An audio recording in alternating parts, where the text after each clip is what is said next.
Em meio à pandemia, uma boa notícia é que o Estado do Rio de Janeiro recebeu em junho o certificado de adesão ao Sistema Brasileiro de Inspeção de Produtos de Origem Animal, o SISB. Essa certificação, dada pelo Ministério da Agricultura, permite que produtos da nossa agroindústria possam ser comercializados em todo o território nacional. No Rio em Foco, que começa agora, vamos falar sobre o potencial econômico que esse novo passo representa no desenvolvimento da agroindústria do estado do Rio. Vem com a gente!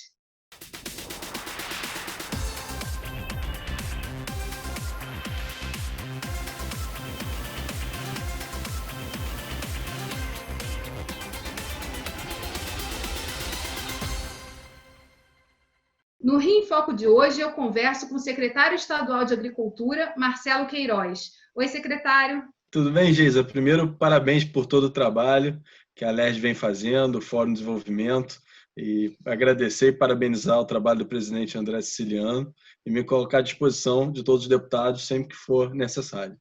Antes de iniciarmos a nossa conversa, vamos assistir à entrevista com Jamile Viana, do Ministério da Agricultura, sobre a importância do SISB no cenário nacional. Todo produto de origem animal possui risco de transmitir algumas enfermidades. Então, desde 1950, nós temos uma legislação que obriga que sejam inspecionados carne, leite, ovos, mel, pescado. E isso é feito em várias esferas, na esfera federal, estadual e municipal. O Sistema Brasileiro de Inspeção, ele vem para padronizar critérios dessa fiscalização. Então, aquilo que é feito na esfera federal, seja feito também na esfera estadual e municipal. Para dividir as instâncias de fiscalização, lá em 1989, foi publicada uma legislação que define o âmbito de comercialização. Então, aqueles produtos inspecionados pela inspeção municipal podem ser comercializados dentro do município, aqueles inspecionados pelo Estado podem ser comercializados dentro do Estado e com a inspeção federal em todo o território nacional e para exportação. O SISB vem, então, unificar essas instâncias. Quando é comprovada a equivalência de procedimentos, aqueles produtos que são inspecionados pelo Serviço de Inspeção Estadual, eles podem também ser comercializados em todo o território nacional. Nós temos o Departamento de Suportes e Normas no Ministério da Agricultura, que teve um incremento da atividade do Ministério da Agricultura junto aos estados e municípios. Essa adesão voluntária e vinha sendo feito lentamente. Com a criação do departamento, veio uma equipe trabalhando fortemente junto aos estados e municípios, e nós fazemos, através da Divisão de Defesa Agropecuária nos estados, o acompanhamento, o auxílio. A gente trabalha junto com o Estado, com o município, na formulação das legislações, passando como é o procedimento de inspeção, como deve ser feito o procedimento. E foi isso que foi feito aqui no nosso estado, do Rio de Janeiro. O Rio de Janeiro aderiu agora, né? Já está divulgando essa grande novidade. E como é que foi esse processo de adaptação? Assim? Como é que foi trabalhar em parceria com o Estado do Rio de Janeiro? E o que isso representa, na verdade, em termos nacionais também, de visibilidade, de impulsionamento dessas ações? Bom, o Rio de Janeiro ainda não estava aderido ao sistema e nós fizemos um trabalho com os técnicos da Defesa Agropecuária do Estado. O Luiz Eduardo, que trabalha comigo, fez esse acompanhamento muito próximo ao André Sampaio, né, e à equipe do Estado. E o que a gente fez? Foi a formulação da legislação, eles tiveram que adequar a legislação deles, solicitando, por exemplo, que as indústrias, os estabelecimentos agroindustriais possam ter os seus autocontroles implantados. Então, eles tiveram que fazer uma adequação das normativas e dos documentos. Agora, o grande desafio é colocar tudo isso para rodar, colocar tudo isso em prática, tudo que foi feito, esse trabalho em prática, para que nós possamos depois, em auditoria, comprovar essa equivalência. Isso vai elevar o nível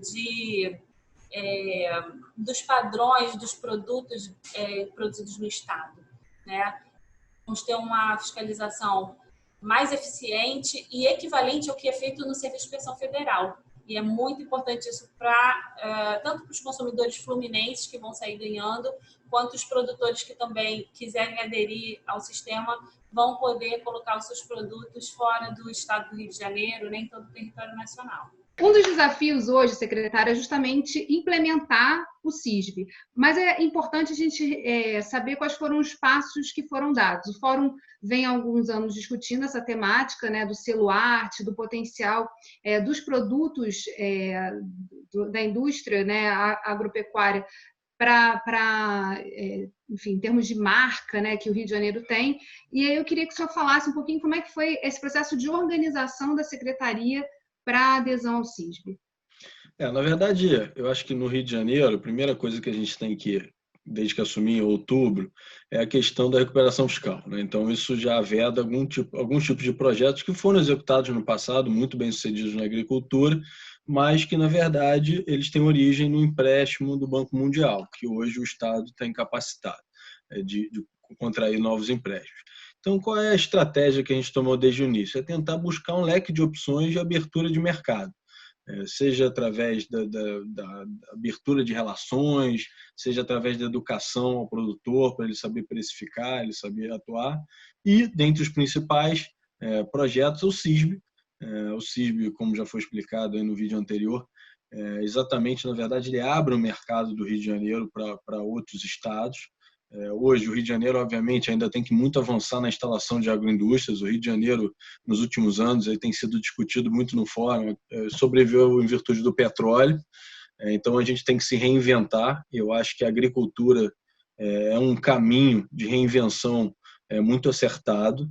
O Rio de Janeiro tem uma particularidade que poucas pessoas sabem, que é um estado onde você tem uma reforma agrária natural, obviamente não 100%, mas se você vê no cenário brasileiro, a gente trabalha com propriedades, pequenas propriedades, menos de 100 hectares. Então, o que a gente tem que fazer é agregar valor aos nossos produtos. E nesse sentido, eu acho que o CISB ele pode contribuir muito, primeiro porque ele possibilita as empresas que hoje estão no SI, né, que é o selo estadual, controlado pela Defesa Agropecuária do Estado, que é referência em vários temas, desde a fiscalização até um tema polêmico, um combate aos defensivos, aos agrotóxicos. Então, acho que assim, o Rio de Janeiro já é pioneiro. Mas o que a gente fez, na verdade, foi organizar, porque quando você precisa aderir ao CISB, precisa de uma série de burocracias, precisa você também estar atento a todos os índices e todas as declarações, ter leis e decretos específicos para a gente conseguir se adequar. Então, esse trabalho foi feito desde outubro e culminou agora, até uma data maravilhosa na pandemia, você conseguir entregar um resultado concreto de algo que há muito tempo o Rio vem lutando. Eu acho que a mudança é radical. Eu vou dar alguns exemplos. Até assim, quando você teve na pandemia, eu tive alguns contextos de produtos encalhados, né? Produtos que não perderam seu mercado consumidor.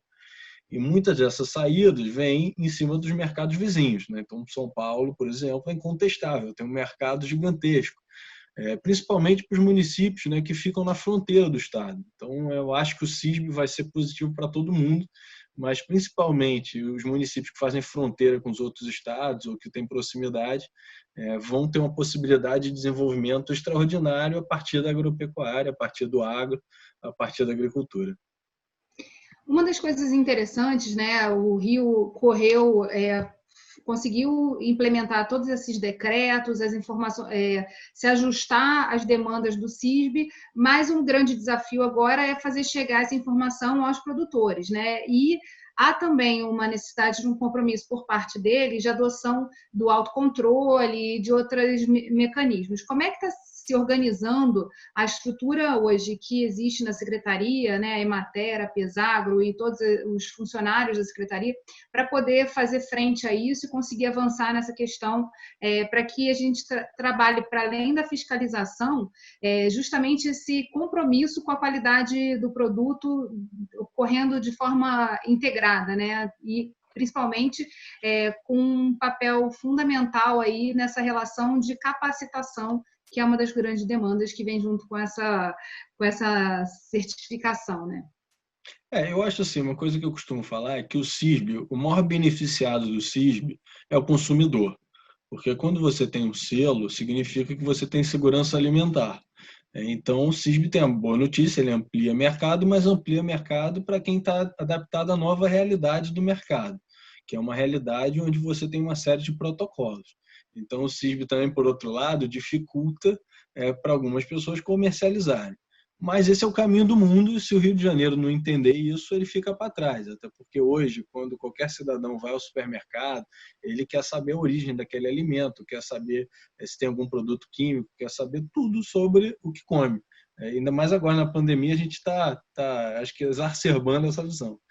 Então, o nosso trabalho agora vai ser, a Secretaria vai ampliar a fiscalização, a Defesa Agropecuária fortalece com isso, já é uma defesa reconhecida, tanto é que conseguiu, em pouco tempo, responder e se adaptar. A Emater tem, acho que, a função talvez mais bela do Estado. Eu costumo também dizer que ela está presente em todos os municípios, ela é, na verdade, a referência do produtor, né? É onde o produtor não só fala de agricultura, mas é uma referência de Estado presente na área rural. E a Pesagro, através dos testes dos laboratórios, inclusive, eu acho que o CISB ele retoma a função da Pesagro como uma entidade de pesquisa, que estava, obviamente, um pouco perdida, esquecida, que eu falo, e agora acho que é o grande retomada, porque para você se adaptar para essas empresas, elas têm que fazer os testes, e, dentre a realidade do nosso estado, acho que a Pesagro lidera esse processo, e tem feito também parcerias com outras universidades. Então, acho que é uma reformulação de atividades da Pesagro, tornando ela, inclusive, autossustentável, dependendo do modelo a ser seguido. E como é que tem avançado também essa parceria com o próprio Ministério, que teve um papel aí também fundamental de ajudar a rever os processos, né, e ir com mais velocidade também na direção da adesão do Rio de Janeiro ao CISB, entendendo a importância e o peso que o Estado tem, e é importante ressaltar isso também, né? Nós somos o segundo maior mercado consumidor do país. Então, assim, o potencial que a gente tem de consumo dos produtos desses pequenos produtores é uma enormidade, né? Então, por si só, se a gente pensasse num processo que a gente tivesse mais equilibrado financeiramente, isso já seria um grande avanço. Mas a gente entende que com a momento da pandemia você também teve um baque econômico forte que vai precisar aí ser ajustado nos próximos anos. Agora, de qualquer maneira, essa questão da proximidade se torna ainda mais importante e os pequenos produtores entenderem que eles têm um mercado muito próximo para atender, com qualidade, e que também pode ser um salto para essa expansão, é uma questão importante, né? Não, com certeza. Eu acho que aí a gente divide em duas partes. Primeiro, na questão das empresas que já têm o SI. Hoje a gente tem 450 empresas que têm o selo estadual, podem vender em todo o estado. Essas são talvez nosso primeiro foco, porque elas já produzem e a gente está precisando gerar emprego. E o CISB, quando é implementado, isso não sou eu que estou falando, é exemplo de estados que já têm, ele gera entre 30% e 20% maior. A produção aumenta mais ou menos nisso e o número de empregos segue isso. Então, a gente precisa aumentar emprego no Estado, a gente vai tentar chamar de uma em uma, entender quais são as necessidades, até porque elas têm que se adaptar para conseguir o CIG. Mas eu acho que é um trabalho focado nas 450 a partir dessa semana. E no pequeno produtor, eu acho que é um trabalho que a gente tem tentado fazer no Estado, não só usar os programas governamentais, que aí a Assembleia Legislativa, os deputados têm sido essenciais, questão do PA, a questão do PNAE, da merenda escolar, que na verdade são mercados do Estado, e ampliar isso nas compras públicas, né? A gente tem alguns projetos, um votado agora e outros em pauta. Então acho que isso a gente pode avançar bastante. Mas eu entendo que o pequeno produtor do Rio tem que começar a buscar espaço nas grandes redes de supermercado, no grande mercado. Isso eu tenho feito aí desde o primeiro dia. Na pandemia isso salvou muita gente. Não estou dizendo que resolveu, porque a função do Estado é mitigar, né? Resolver, acho que ninguém no mundo conseguiu resolver, nem nos países mais desenvolvidos. Mas eu acho que o que você falou é chave para quem, inclusive, quer investir no Rio de Janeiro. Assim, hoje a gente produz 17% do que consome. Então, você tem um mercado em expansão e você tem proximidade, então não tem sentido a gente comprar tanta coisa de Minas, de São Paulo, do Espírito Santo, a gente perdendo preço, estando do lado do mercado consumidor. Então, é um pouco isso que eu fico aberto. Obviamente, isso parece simples no discurso, mas na teoria você tem que ter tecnologia, você tem que ter gente interessada, você tem que ter as faculdades pensando nisso, você tem que ter as pessoas querendo também trabalhar na área rural. Mas é uma coisa que eu falo para todo mundo, inclusive, eu sou advogado, né, agora mestrado em economia, meus amigos, assim, acho que poucas pessoas têm a noção dessa possibilidade no meio empresarial. Então, é estimular um grande empresário, quem tem condição de investir nos produtores, de deixarem de ser pequenos. Eu também acho que a gente tem que agora trabalhar para os médios produtores. Isso aí, aumentar esse nível, né? Quer dizer, sair, conseguir que eles também deem alguns saltos. Tem aí uma série de questões também que tornam o Rio de Janeiro atrativo, né? Você tem já uma geração de neo-rurais, de pessoas que estão se voltando para o campo para buscar justamente essa questão da qualidade como um diferencial.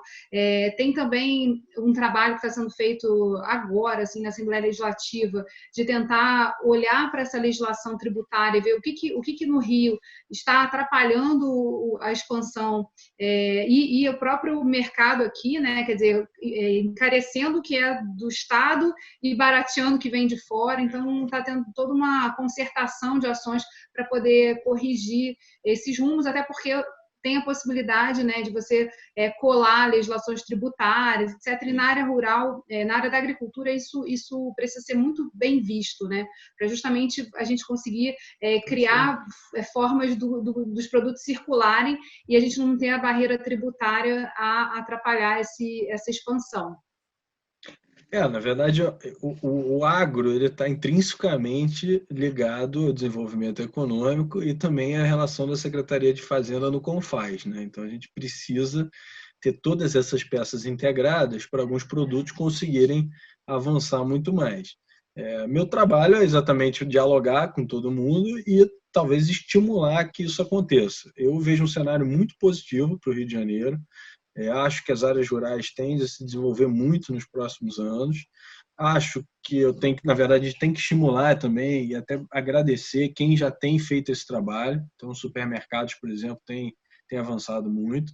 Mas também tem um dever de casa que a gente tem feito, e a Emater tem sido aí campeã nisso, que é exatamente qualificar o produtor para o futuro. Então, eu vi agora, por exemplo, na questão das vendas online. Então, assim, como vender online, como entregar online no prazo, no custo. A logística também, eu acho que é o grande gargalo para o desenvolvimento da área rural. E um ponto, que esse depende do governo federal, mas antes da pandemia, era viagem constante a Brasília, mas agora eu pretendo retomar e eu vou precisar muito da Assembleia nessa luta, que eu acho que é a conectividade rural. Eu acho que o Rio de Janeiro, a gente fala, eu fico vendo às vezes esses programas de televisão e fala do futuro do agro, mecanização do campo, e para tudo isso, né, para você instalar um trator automático, tudo você precisa de conectividade. Não adianta você ter um celular que não pega, que você não vai conseguir vender. Então, eu acho que agora o grande desafio, que eu falo que seria o divisor de águas, que está na mão do governo federal, está na mão também das grandes operadoras, mas que eu acho que a gente tem que ter um papel de avançar como Estado, conseguir dar o 3G, o 4G, a possibilidade que a gente tem na grande cidade para o produtor rural, desde o pequeno ao médio ao grande, e isso muitas vezes, mais do que qualquer outra, a gente fala muito em violência, em estrada, tudo isso é importante, senão a pessoa não vem para o Rio de Janeiro. Mas a conectividade eu acho hoje o maior entrave do setor rural no Rio de Janeiro. Verdade. E falando especificamente de um outro potencial que o Estado tem, né, que é justamente a quantidade de universidades, uma concentração de universidades e centros de pesquisa muito próximos e a presença da Embrapa, né, com 3 sedes que têm atuado para ampliar essa conexão, né, entre o saber, entre o conhecimento e a atividade agrícola. Nesse ponto específico que a gente está falando aqui do CISB, esse papel se torna mais importante ainda, né? Preciso ativar essa rede para que a gente possa capacitar os produtores rurais, enfim, quem trabalha nesse serviço que deve se ampliar. Não, acho que é o que você falou. Acho que a gente tem que... O CISB, na verdade, para dar certo e onde deu certo, porque uma coisa é você aderir ao CISB, já é uma guerra, a gente conquistou a primeira batalha, mas você tem outras batalhas, e essas batalhas, para serem vencidas, precisa de uma boa relação com o Ministério da Agricultura, e nisso aqui a gente teve todo o suporte dos técnicos da agricultura, nossa querida entrevistada aí anteriormente, todo mundo ajudou bastante. Na questão da Embrapa, na questão da parceria da Pesagro com a Embrapa e da Pesagro com as faculdades, não só as faculdades estaduais, federais, as privadas. Então, acho que assim, é um trabalho e também um trabalho com os municípios. Acho que também a gente vai precisar do secretário de Agricultura explicando para o produtor e para o agroindustrial a importância do CIRB para o empreendimento dele. E depois também tem acho que é o segundo momento, que é de captação de empresas em virtude do CIRB, aí foi o que você falou, tem um mercado interno, externo. Então, uma coisa é você montar uma agroindústria para fornecer só para o Rio de Janeiro, só para Caxias, ou só para algum município do Rio de Janeiro. Outra coisa é você montar uma agroindústria que daqui você venda para o interno e ainda fique perto de São Paulo, de Minas, que são grandes mercados consumidores.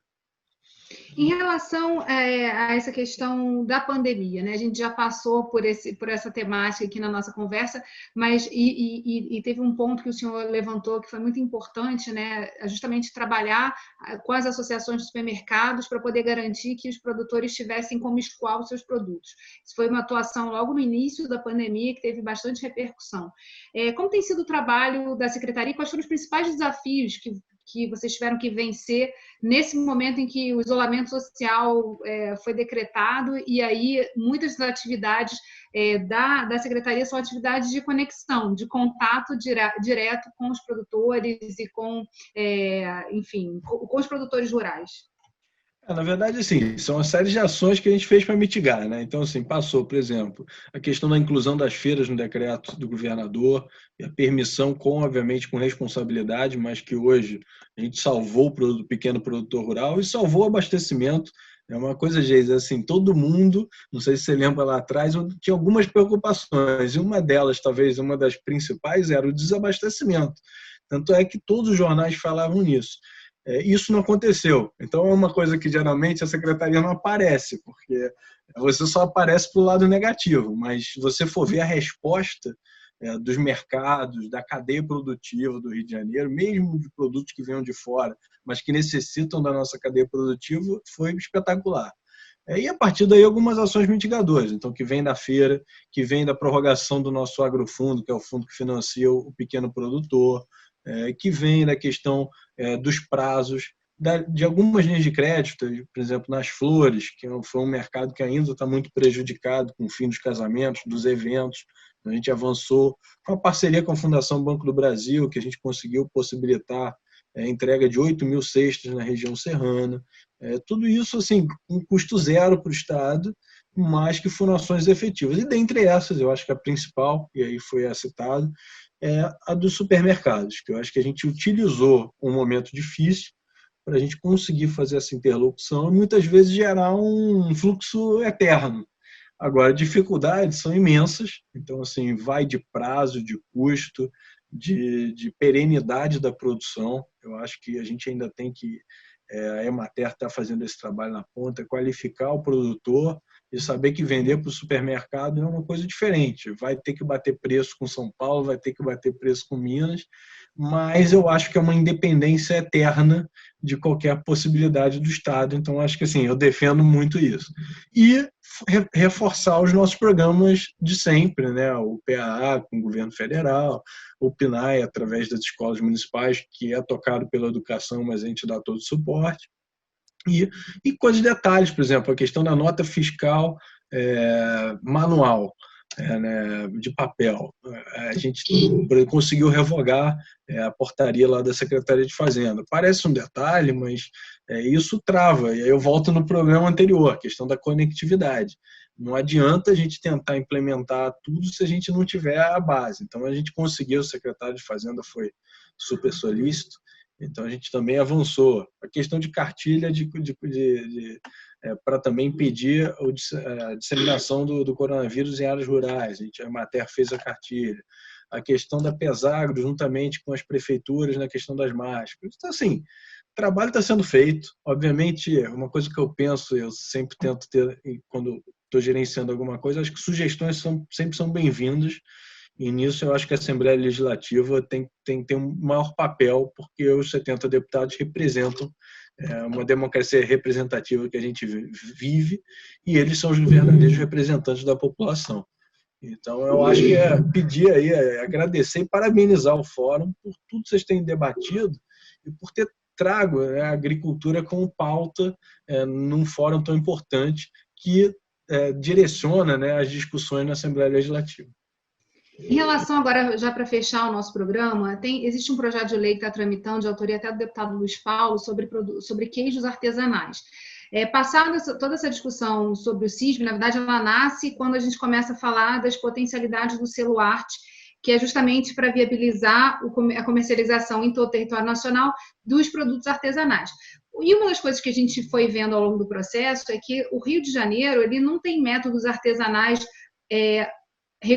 que diferenciem o produto, né? A gente tem muitas indústrias que fazem um trabalho artesanal, mas esses produtos eles não têm um diferencial, como por exemplo o queijo da Serra da Canastra, etc. e tal. E uma das informações que a gente teve era que a secretaria estava justamente fazendo um estudo em parceria com a universidade para poder mapear os produtos artesanais do estado do Rio de Janeiro. Isso está avançando, secretário?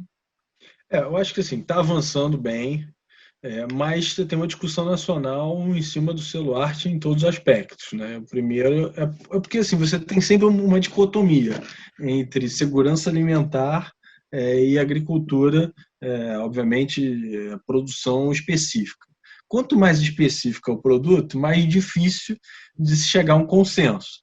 Então, o selo arte, você tem, acho que, inúmeros avanços com o selo arte, que é exatamente você possibilitar essa venda do cara que tem o queijo não pasteurizado, que tem um método específico, mas você, por outro lado, tem que tomar um cuidado para não virar um caso de intoxicação generalizada. Então, a gente tem que ter os dois lados. Eu acho que a discussão tem avançado, a ideia é a gente envolver muito mais a Pesagro no tema, apesar de, aí, sendo sincero, assim, eu acho que a gestão é prioridade, até porque com a verba escassa, plano de recuperação fiscal, Covid, prioridade 100% à saúde, assim, a minha prioridade na gestão é a gente tentar avançar com o CISB e gerar emprego. Ponto. A partir daí, qualquer outra ideia eu acho muito bem-vinda, acho que o projeto é espetacular, mas é um projeto que eu acho que a gente tem, pelo menos eu defendo, que a gente tem que trabalhar no cuidado máximo, porque assim, um caso de intoxicação, um caso de problema pode gerar um mal-estar na cadeia. Então, acho que assim, o deputado tem sido muito parceiro também, então acho que é ampliar esse debate, trazer os técnicos também para debater e me colocar à disposição. E, terminando, agradecer a participação, parabenizar o trabalho que eu já tive em várias posições, desde deputado, assessor de deputado da LERJ, agora secretário, e sei do teu trabalho, então dar um super abraço, agradecer, e no seu nome agradecer ao presidente André Siciliano por toda a atenção com a agricultura do Rio de Janeiro. Secretário, só para a gente finalizar, e um dos pontos que foi assim, um grande salto na agricultura foi justamente a opção pelo CISB. Quando a gente falava de artesanal, a gente via a dificuldade de mapeamento dos produtos artesanais do Estado e se falava, né? O próprio Ministério da Agricultura sempre reforçou que o CISB seria a maneira de atender o máximo de produtores possível, chegar resolvendo isso, a gente resolveria e garantiria a qualidade de todos os produtos do Estado do Rio de Janeiro. Então, parabéns pela iniciativa, por ter, assim, pego esse tema na unha e ter colocado, assim, prioridade nisso, foi muito importante. Bem, o Rio em Foco vai ficando por aqui. Obrigada, secretário, e obrigada a você, telespectador, que acompanhou a gente até aqui. Lembrando que, se você quiser ouvir essa entrevista, basta buscar na sua plataforma predileta de streaming por Quero Discutir o Meu Estado. E lá essa entrevista vai estar disponível. TV Alerj, o canal do Povo. Até a próxima.